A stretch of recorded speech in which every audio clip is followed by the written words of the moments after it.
Hey, Jason here from Simply Swider. So if your GE washer is throwing an E2 error code and just sitting there with water in the tub, don't worry. In this video, I'm going to show you exactly how to fix it. Good news is most of these E2 codes are actually pretty simple drainage issues that you can tackle yourself in about 15-30 minutes. Quick safety note, we'll be working with water and electrical components, so always unplug your washer before starting any repairs. Before we get started, if you run into any questions, jump into our Facebook group. Links in the description. We've got thousands of people helping each other fix their appliances, and I pop in there daily to help out.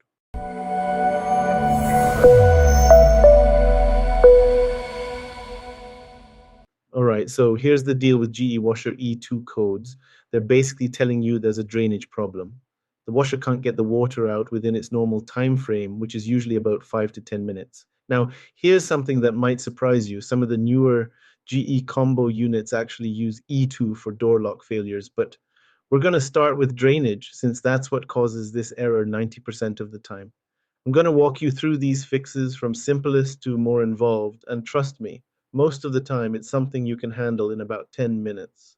So the number one culprit I see, and this fixes about half of all E2 codes, is a clogged drain pump filter. You'll know this is your problem when the washer stops mid-cycle with water still sitting in that drum, or it won't even start a new cycle because it thinks there's still water in there. I had this customer last month call me in a panic because her brand new GE front loader was broken after just 2 weeks. Turns out her teenage son had been washing his work clothes covered in sawdust, and that filter was packed solid. Here's how you fix it. Look for a small access door at the bottom front of your washer, usually about 8 inches wide. Before opening it, grab 3 towels and a shallow pan that can hold at least 2 cups of water. Slowly turn that filter counterclockwise. Expect about a cup or two of water to come out as you remove it. Clean that thing thoroughly under warm running water, and you're going to be amazed at what comes out of there. Coins, hair ties, lint, you name it. Once it's clean, thread it back in clockwise until it's snug, but don't over tighten it. If cleaning that filter didn't solve it, we're looking at the drain hose itself. This happens when the hose gets kinked behind the machine, or sometimes there's a blockage inside the hose that you can't see. You'll spot this problem when the E2 error keeps coming back even after you've cleaned that filter. Here's what you're going to do. First, unplug the machine and turn off your water supply. You'll need an appliance dolly or a helper to pull that washer out from the wall. These units typically weigh 150 200 pounds, so don't try this solo. Look for any obvious kinks or bends in that drain hose. If you see any, straighten them out. Now, here's something most people don't check. That drain hose needs to be positioned 30 to 39 inches above the floor. If it's too low or too high, you're going to get drainage problems. If the hose looks clear but you're still having issues, you might need to snake it or hit it with some high pressure water to clear internal blockages.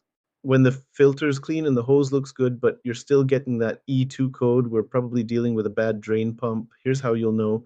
During the drain cycle, you might hear the pump humming, but the water just sits there. Sometimes the pump gets really hot when it's trying to work, but can't move water effectively. I remember this one repair where the homeowner told me the pump was screaming at them. Turned out the motor was burned out but still trying to run. To check this, run a drain cycle and listen for 3 minutes. You should hear water flowing through the drain hose. If you only hear humming with no water movement, or if the pump housing feels hot after running for more than 5 minutes, you're looking at a pump replacement. Tools needed: Phillips head screwdriver and needle nose pliers. The pump mounts directly to the bottom of the drum with 3 screws, and before you start working on it, make sure you drain any residual water first. Don't ask me how I learned that one the hard way. Here's the best part. Cleaning that drain pump filter costs you absolutely nothing except maybe 10 minutes of your time. It's literally just a cleaning job. And like I said, this solves about 40 to 50% of E2 errors. This is definitely the easiest thing to check, and I always tell people to start here. Even if it's not completely clogged, a partially blocked filter can cause intermittent drainage problems that'll drive you crazy. If you need to replace the actual drain pump, you're looking at somewhere between 15 and 90 bucks depending on where you shop and which pump your model needs. The part numbers you'll see most often are WH23X28418 and WH23X24178. The first one actually replaces the second one, so don't worry if you see different numbers. You can find these at appliance parts stores or online. This is definitely worth fixing yourself if you're handy with basic tools.